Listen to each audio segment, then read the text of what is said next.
Hello everyone, welcome to WiFi study which a part of Unacademy group. दोस्तों, आज की इस video में हम देखने वाले हैं 40 ऐसे प्रीवियस ईयर क्वेश्चंस जो कि एसएससी और रेलवे में बार बार रिपीट हो रहे हैं, यानी कि बार बार पूछे जा रहे हैं। तो आप इस वीडियो को शुरू से लेकर एंड तक देखिएगा और वीडियो पसंद आए तो लाइक कर देना और अपने दोस्तों के साथ में भी ज़रूर शेयर करिएगा। और दोस्तों, अगर आपने अभी तक टेलीग्राम ग्रुप ज्वाइन नहीं किया है तो सौरभ मलिक ऑफिशियल नाम से एक टेलीग्राम है, उसको ज्वाइन कर लेना, क्योंकि यहाँ पे आप लोगों को सारी वीडियो के पीडीएफ और सभी अनअकैडमी की फ्री क्लासेस के लिंक मिल जाते हैं। क्योंकि अनअकैडमी पर मेरी क्लास होती है दोस्तों दिन में 2:30 बजे और रात में 11 बजे। दोनों क्लासेस बहुत ज़्यादा इंपॉर्टेंट होती है और दोनों क्लासेस के लिंक आपको यहाँ पे मिल जाते हैं। बाकी अनअकैडमी प्लस के बहुत सारे बेनिफिट हैं, जैसे लाइव क्लासेस मिल जाती है, वीकली टेस्ट, पूरा स्ट्रक्चर कोर्स मिलता है, अनलिमिटेड एक्सेस मिलता है और भी सारी चीज़ें ये आपको मिल जाती है। और आपको स्टडी 10 कोड यूज करना है सभी कैटेगरीज़ के लिए, जिस भी कैटेगरी में आपको सब्सक्रिप्शन ज्वाइन करना है। और अभी 19 फरवरी तक एक ऑफर चल रहा है जिसमें आपको 20% का ऑफ मिल जाएगा। तो ये सबसे बेस्ट टाइम है दोस्तों, आपको सब्सक्रिप्शन अगर ज्वाइन करना है तो ज्वाइन कर लीजिएगा। बाकी दोस्तों देखिए, 27 फरवरी को सबसे बड़ा अभी तक का exam, government exam scholarship test होने जा रहा है। तो इसमें आप अगर रैंक 1 लेके आते हैं, लैपटॉप जीत सकते हैं, रैंक 2 से 6 मोबाइल जीत सकते हैं, ईयरबड्स और भी बहुत सारी चीज़ें हैं जो इसमें जीत सकते हैं। इसमें एनरोल कर लेना। 9 फरवरी से नया जो बैच स्टार्ट हुआ था, सफलता बैच, इसमें आप लोग एनरोल कर सकते हैं और कोड यूज करना है स्टडी 10। ठीक है, फीस आप देख सकते हैं, जो आपको बेस्ट ऑफर लगे उसको ज्वाइन कर लेना। और ये 10% की बजाय अभी 20% का ऑफ मिल रहा है दोस्तों, ये भी आप लोगों को याद रखना है। बाकी सारे टेस्ट फ्री ऑफ कॉस्ट है, एसएससी कैटेगरी में लगा सकते हैं आप। तो चलिए शुरू करते हैं आज की वीडियो को, प्लीज़ पूरा एंड तक देखिएगा। दोस्तों, आज की वीडियो का पहला क्वेश्चन है, एनपीए इज अ लोन और an advance where interest and या फिर installment of principal remain overdue for a period of more than days in respect of term of loan. यानी कि आपको बताना है एनपीए किसको बोला जाता है, या तो इंस्टॉलमेंट या फिर प्रिंसिपल अमाउंट का इंटरेस्ट नहीं पेड करने पर कब एनपीए उसको मान लिया जाता है। तो अगर 90 दिनों तक या तो इंटरेस्ट नहीं मिले या फिर जो प्रिंसिपल अमाउंट की इंस्टॉलमेंट पेड करनी है वो ना मिले, तो उसको जो बैंक है या फिर जो भी फाइनेंशियल इंस्टीट्यूशन है उसको एनपीए की कैटेगरी में रखता है। तो ये काफ़ी इंपॉर्टेंट हो सकता है दोस्तों एग्जाम के पॉइंट ऑफ व्यू से, इसको याद रखिएगा। अगला क्वेश्चन आता है, वोटरमैन ऑफ इंडिया के रूप में किसे जाना जाता है। दोस्तों, वोटरमैन ऑफ इंडिया के रूप में जाना जाता है राजेंद्र सिंह को, यानी कि right answer is option C. तो ये आप लोगों को याद रखना है। क्वेश्चन है, बड़ा इमाम बाड़ा को किस मस्जिद के नाम से जाना जाता है। तो दोस्तों, इसका राइट आंसर क्या होगा, अस्पी मस्जिद को, यानी कि राइट आंसर ऑप्शन 4 हो जाएगा। क्वेश्चन आता है, मस्तिष्क को कवर करने वाली सबसे आंतरिक झिल्ली कौन सी है। तो ये है दोस्तों पिया मेटर, यानी कि राइट आंसर इज ऑप्शन 3। ये आप लोगों को याद रखना है। क्वेश्चन है, टेमी टी गार्डन किस राज्य में स्थित है। टेमी टी गार्डन किस राज्य में स्थित है। तो ये स्थित है दोस्तों आपका सिक्किम राज्य में, यानी कि राइट आंसर इज ऑप्शन 2 हो जाएगा। ये आप लोगों को याद रखना है। क्वेश्चन है, मूगा सिल्क एक भौगोलिक संकेत किस राज्य के लिए संरक्षित है। आंसर बताइएगा। तो ये संरक्षित है दोस्तों असम के लिए, यानी कि right answer is option A. ये आप लोगों को याद रखना है। निम्नलिखित में से किस खेल के लिए रिंग शब्द का उपयोग स्थान के लिए नहीं किया जाता है। तो जल्दी से बताइएगा, निम्नलिखित में से किस खेल के लिए रिंग शब्द का उपयोग स्थान के लिए नहीं किया जाता है। तो राइट आंसर इज बेसबॉल। तो यह आप लोगों को याद रखना है। क्वेश्चन आता है, शांति और विकास के लिए विश्व विज्ञान दिवस पर मनाया जाता है, यानी कि कब मनाया जाता है दोस्तों। तो शांति और विकास के लिए विश्व विज्ञान दिवस दोस्तों 10 नवंबर को मनाया जाता है, 28 फरवरी को नहीं। तो काफ़ी सारे स्टूडेंट यहाँ पे 28 फरवरी आंसर लगा रहे होंगे, क्योंकि मुझे पता है पहले भी मैं इस क्वेश्चन को कराया था, आप लोगों ने मैक्सिमम स्टूडेंट ने 28 फरवरी आंसर लगाया था।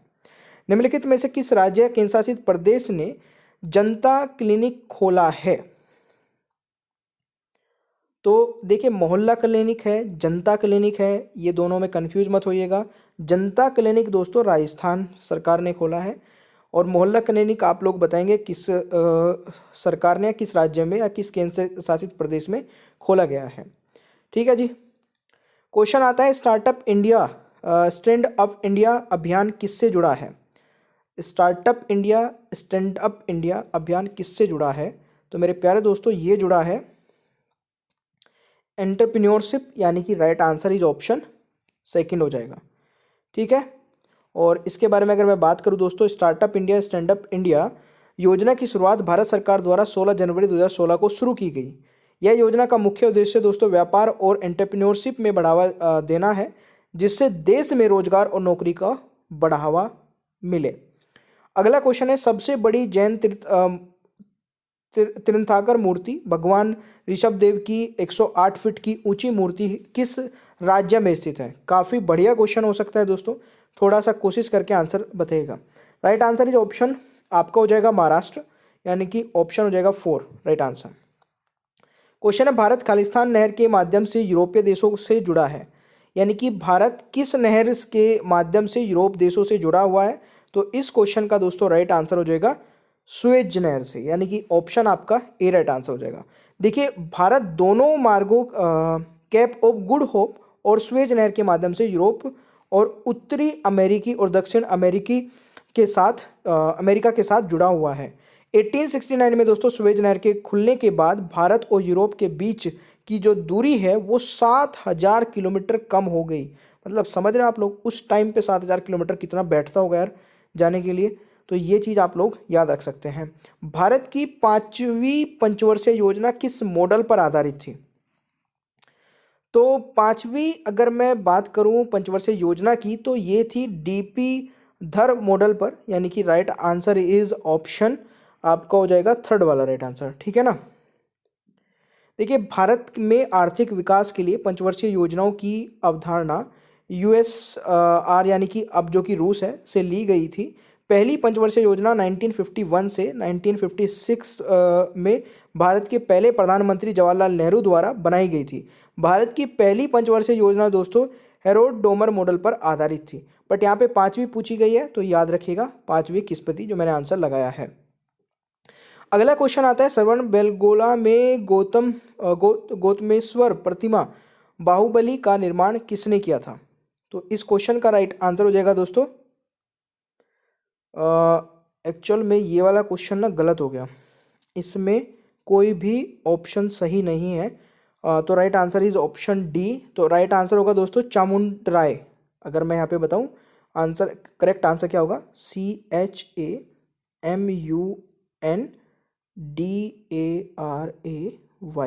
चामुंडराय। तो ये आप लोग याद रखिएगा, बाकी यहाँ पे मैंने बता दिया है। चलिए नेक्स्ट है, राजस्थान राज्य किस राज्य के साथ सीमा साझा नहीं करता है? बताइएगा। राजस्थान दोस्तों जो है वो महाराष्ट्र के साथ में सीमा साझा नहीं करता है।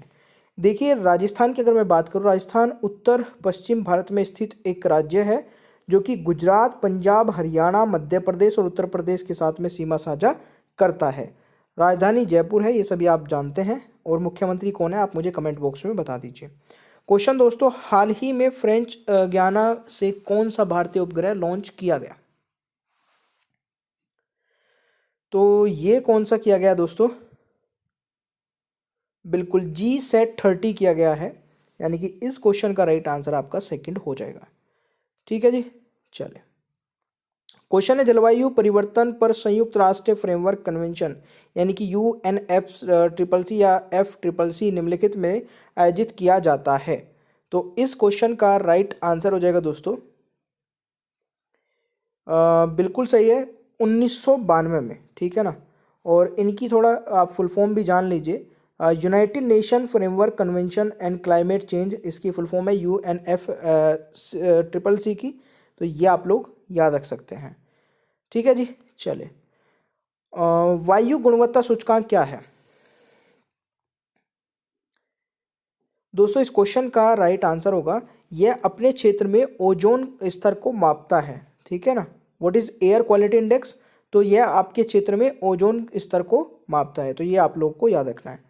क्वेश्चन आता है, ताजमहल पीला हो रहा है, निम्नलिखित में से कौन जिम्मेदार है? तो ताजमहल पीला हो रहा है दोस्तों, इसके लिए जिम्मेदार है सल्फर डाइऑक्साइड, यानी कि राइट आंसर इज ऑप्शन आपका 4 हो जाएगा। तो ये आप लोगों को याद रखना है। अगला क्वेश्चन है, निम्नलिखित में से कौन अफ्रीका महाद्वीप से यूएनओ के पहले महासचिव थे? तो जरा आंसर बताइएगा। बिल्कुल सही है, सल्फर डाइऑक्साइड। सल्फर डाइऑक्साइड इस क्वेश्चन का राइट आंसर हो जाएगा। हाँ, इसका आंसर बताइएगा जरा। ये दोस्तों क्वेश्चन होगा आपका, Boutros Boutros Ghali is the right answer. ठीक है, तो ये आप लोगों को याद रखना है भाई। चलिए, भारत का पहला व्यक्ति जिसने हिंदी में भाषण दिया वह अटल बिहारी वाजपेयी थे। उस समय अटल बिहारी वाजपेयी किस पद पर थे? तो उस समय दोस्तों अटल बिहारी वाजपेयी जी विदेश मंत्री थे। तो ये आप लोगों को याद रखना है। ये कब की बात मैं बता रहा हूँ दोस्तों, 24 अक्टूबर 1970 में संयुक्त राष्ट्र संघ आम सभा के 32वें अधिवेशन में अटल बिहारी वाजपेयी ने हिंदी में भाषण दिया। उस समय भारत में जनता पार्टी की सरकार थी और वे उस सरकार में विदेश मंत्री थे। और ये आप लोगों को याद रखना है, यूएन में हिंदी में भाषण देने वाले दोस्तों पहले भारतीय थे, ये जरूर याद रखिएगा। अगला क्वेश्चन है, किस नदी के तट पर महावीर ने कैवल्य प्राप्त किया था? तो इस क्वेश्चन का राइट आंसर हो जाएगा रीजू पालिका इज द राइट आंसर। तो ये आप लोगों को याद रखना है। अगला क्वेश्चन है, किन दो टीमों ने पहला आधिकारिक अंतर्राष्ट्रीय क्रिकेट मैच खेला? तो ये आपका हो जाएगा दोस्तों यूएसए एंड कनाडा। ठीक है, संयुक्त राज्य अमेरिका और Canada is the right answer. ठीक है, बाकी मैंने पूरा बता रखा है आप लोगों को। पहला आधिकारिक अंतर्राष्ट्रीय क्रिकेट मैच संयुक्त राज्य अमेरिका बनाम ब्रिटिश साम्राज्य के कनाडा प्रांत के बीच खेला गया था। ठीक है, कब खेला गया था दोस्तों? यह मैच 24 से 26 सितंबर 1844 के बीच न्यूयॉर्क के ब्लूम डेल पार्क में सेंट जॉर्ज क्रिकेट क्लब में हुआ था। निम्नलिखित में से कौन सा देश क्षेत्रफल की दृष्टि से सबसे छोटा है? तो दोस्तों चारों में बात की जाए तो अर्जेंटीना सबसे छोटा होगा। ठीक है ना। चलिए, नेक्स्ट क्वेश्चन है, जिनका वायरस जो भ्रूण के मस्तिष्क को नुकसान पहुंचाता है वह कौन सा है? तो ये है दोस्तों मच्छर जनित, यानी कि right answer is option second. ठीक है, इसके बारे में और ज़्यादा बात करें तो जिनका वायरस जिसे पहली बार 1947 में युगांडा में पहचाना गया था, एडिस मच्छरों द्वारा प्रेरित होता है। इसी प्रकार का मच्छर जो डेंगू बुखार और पीला बुखार और चिकनगुनिया वायरस को जन्म देता है। मंदिर डैम किस नदी पर स्थित है? सॉरी, मंदिरा डैम जो किस नदी पर स्थित है ये बताएं दोस्तों। ये मंचकुंड नदी पर, यानी कि राइट आंसर इज ऑप्शन आपका ए हो जाएगा। ठीक है, क्वेश्चन आता है, भारत में अनुपातिक प्रतिनिधित्व के आधार पर निम्नलिखित में से किसे चुना जाता है? आंसर बताएगा। तो इनमें से कोई नहीं, नन हो जाएगा। राइट आंसर इज डी, ये आप लोगों को याद रखना है। क्वेश्चन है, भारत के सर्वोच्च न्यायालय के न्यायाधीश के रूप में नियुक्त होने के योग्य हेतु किसी व्यक्ति को उच्च न्यायालय में कब तक अभ्यास करना चाहिए? तो इस क्वेश्चन का राइट आंसर हो जाएगा दोस्तों कम से कम 5 साल। तो राइट आंसर आपका ऑप्शन यहाँ पे ए हो जाएगा। क्वेश्चन है, भारत के अटॉर्नी जनरल के बारे में निम्नलिखित में से कौन सा सही है? तो यहाँ पे अगर मैं बात करूँ दोस्तों कौन सा सही है, तो इस क्वेश्चन का राइट आंसर क्या हो जाएगा दोस्तों? Both are correct. तो ये आप लोग याद रख सकते हैं। क्वेश्चन आता है, नोबेल अर्थशास्त्र पुरस्कार किस शहर में प्रदान किया जाता है? तो ये हो जाएगा दोस्तों स्टॉकहोम, यानी कि राइट आंसर इज सेकंड। तो ये भी आप लोगों को याद रखना है। नोबेल शांति पुरस्कार दोस्तों ओस्लो नॉर्वे, और भौतिक रसायन विज्ञान दोस्तों फिजियोलॉजी या चिकित्सक और साहित्य में नोबेल पुरस्कार तथा अर्थशास्त्र में पुरस्कार दोस्तों स्टॉकहोम स्वीडन में प्रदान किया जाता है। तो ये मैंने आपको यहाँ पे लिख के बता भी दिया है। क्वेश्चन आता है, एक समान ऊंचाई के स्थानों में जोड़ने वाले वही रेखाओं को कहा जाता है? तो इस क्वेश्चन का राइट आंसर बताइएगा। आइसो हाइपर्स, यानी कि राइट आंसर इज ऑप्शन आपका 4 हो जाएगा। ठीक है, तो ये भी आप लोग याद रख सकते हैं। तो गाइज यहाँ पे कई क्वेश्चन बचे। राष्ट्रीय ग्रामीण विकास संस्थान में स्थित है, जल्दी जल्दी बताइए। ये है आपका हैदराबाद में स्थित। ठीक है, भारत में सर्वोच्च वीरता पुरस्कार कौन सा है? तो ये आपका है दोस्तों कौन सा? परमवीर चक्र। ठीक है ना। युद्ध के समय में दिए जाने वाला दोस्तों परमवीर चक्र है, महावीर चक्र है और वीर चक्र है। ठीक है ना। और शांति के समय में दिए जाने वाला ये वॉर टाइम के हैं। और पीस टाइम जो है दोस्तों ये है आपका अशोक चक्र, और अशोक चक्र है आपका कीर्ति चक्र है और वीर चक्र है ना, सॉरी ये एक्चुअल में ये यहाँ पे कीर्ति चक्र होकर शौर्य चक्र है, ये तीन है जो शांति वीरता पुरस्कार है। ऑलराइट, विश्व का सबसे ऊंचा द्वीप कौन सा है? तो ये आपका न्यू गिनी द्वीप, जो कि वर्ल्ड हाईएस्ट आइसलैंड है, ठीक है ना। तो ये भी आप लोगों को याद रखना है। 16,503 फीट के करीब है ये। और वर्ल्ड लार्जेस्ट लेक जो है दोस्तों वो कौन सी है? Mannitol lake. तो ये सब याद रख सकते हैं। आकार के संदर्भ में नेपच्यून हमारे सौर मंडल में स्थान पर है, तो ये है दोस्तों चौथे स्थान पर, ठीक है। फूल पत्ती का लोक नृत्य है, तो Phool Patti is a folk dance of which state? तो ये दोस्तों मध्य प्रदेश का है। तो गाइज अगर आपको सेशन पसंद आता है तो लाइक कर दिया करें भाई, है ना। चलिए मिलते हैं नेक्स्ट पीडीएफ पे।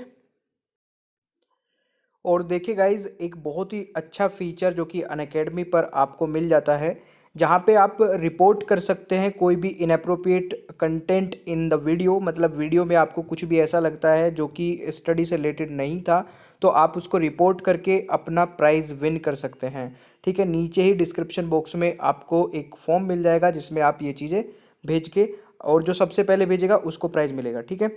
बाकी thank you so much guys, channel को सब्सक्राइब कर लीजिएगा, पीडीएफ भी आप डाउनलोड कर सकते हैं, बेल आइकन को ऑन रखिए और वीडियो को लाइक और शेयर करना भूलिएगा मत, ठीक है।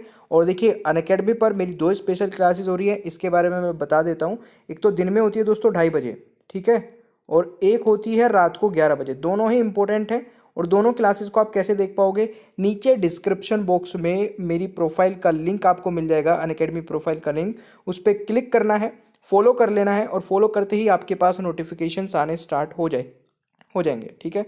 तो चलिए मिलते हैं नेक्स्ट क्लास में। Thank you so much.